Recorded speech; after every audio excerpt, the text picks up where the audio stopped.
নমস্কার বন্ধুরা, বিহারিনীর আরও একটি নতুন ভিডিওতে আপনাদের সকলকে স্বাগত জানাই। মায়ের হাতে রান্না নিয়ে আজকেও আমি চলে এসেছি।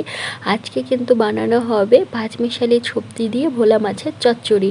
আর এই মাছের চচ্চড়িটা খেতে যা দুর্দান্ত হয় তা কিন্তু আপনারা দেখেই বুঝতে পারছেন। সবার প্রথমেই কিন্তু আমি মিডিয়াম সাইজের একটা পেঁয়াজের অর্ধেক পেঁয়াজ, 5-6টা কাঁচা লঙ্কা, সামান্য জিরের গুঁড়ো, সামান্য ধনের গুঁড়ো দিয়ে ভালোভাবে বেটে নেব। আর মশলাটাকে কিন্তু এরকমভাবে বাটতে হবে, মানে দেখতেই পারছেন, ওই কথাই আছে না, যদি হয় চন্দন তবেই হবে রন্ধন। আর এই বাটা মশলার কিন্তু স্বাদ অন্য রকমই হয়। তো শিলনোড়ায় বাটা মশলা দিয়ে মাছের ঝোলের স্বাদ তো দুর্দান্ত হবেই। আর দেখুন আমি কী কী সবজি নিয়ে নিয়েছি। আমি কিন্তু এখানে আলু, মূলো, শিম আর বেগুন নিয়ে নিয়েছি। আর সবজিগুলোকে কিন্তু এরকম সরু সরু করেই কাটতে হবে। আর এই মাছের চচ্চড়ির জন্য কিন্তু এই সবজিগুলোই লাগবে। এর মধ্যে সবথেকে মেন জিনিস হলো মূলো আর শিম। কড়াইয়ের মধ্যে কিন্তু আমি সর্ষের তেল দিয়ে নিয়েছি। এবার মাছগুলোকে ভেজে নেব। আর আমি বলেছিলাম না আমি ভোলা মাছ দিয়ে বানাচ্ছি, তো আমি এখানে ভোলা মাছ নিয়ে নিচ্ছি, তার সঙ্গে মাছের মাথা আর কাঁটা দুটোই রয়েছে। আপনারা চাইলে অন্য যে কোনো রকমের নরম মাছ, বেলে মাছ, নদীর যে কোনো মাছ নিয়েই এই চচ্চড়িটা বানাতে পারেন। একবার খেয়ে দেখবেন, অবশ্যই ভালো লাগবে। মাছগুলোকে কিন্তু আমি কড়াইয়ের মধ্যে দিয়ে হালকা হাতে ভেজে নেব। ভোলা মাছ যেহেতু নরম জাতীয় মাছ হয়, তো ভেঙে যাওয়ার সম্ভাবনা থাকে। জানেন তো, শ্বশুরবাড়ি আসার পরে প্রথমবার আমি মাছের চচ্চড়িটা খেয়েছিলাম।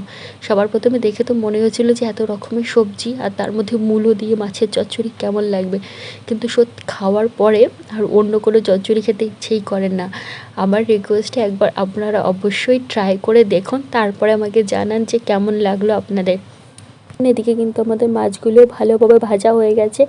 আর এর মধ্যে কিন্তু মাছের মাথা কাটা এগুলোও কিন্তু আমি ভালোভাবে ভেজে নেব এপিট ওপিট করে।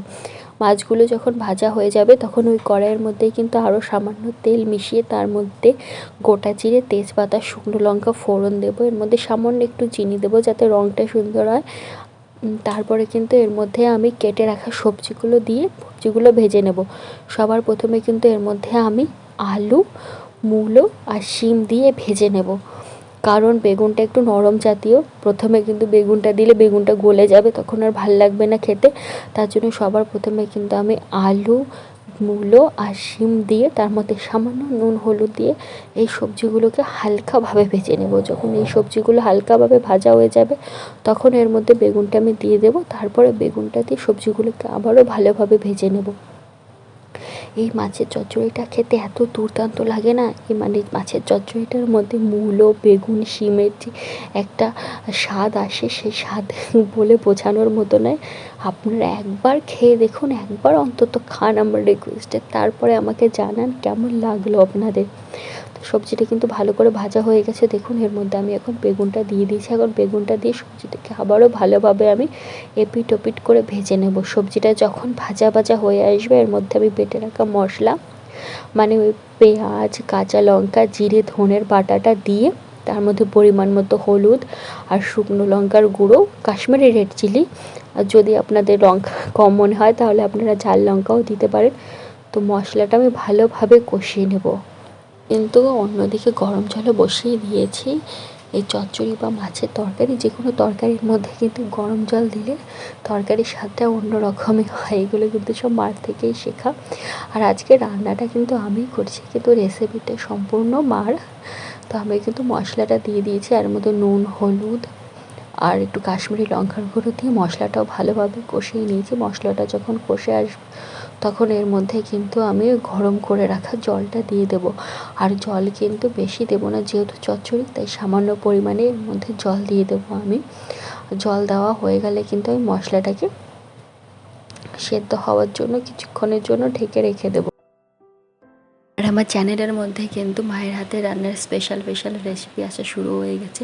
তো যারা চ্যানেলটাকে সাবস্ক্রাইব করেন না এখনও, তাড়াতাড়ি গিয়ে সাবস্ক্রাইব করে নিন। আর আমাকে জানান অবশ্যই যে আপনাদের এই মায়ের হাতের রান্নার রেসিপিগুলো কেমন লাগছে, আপনারা আরও রেসিপি দেখতে চান কি না।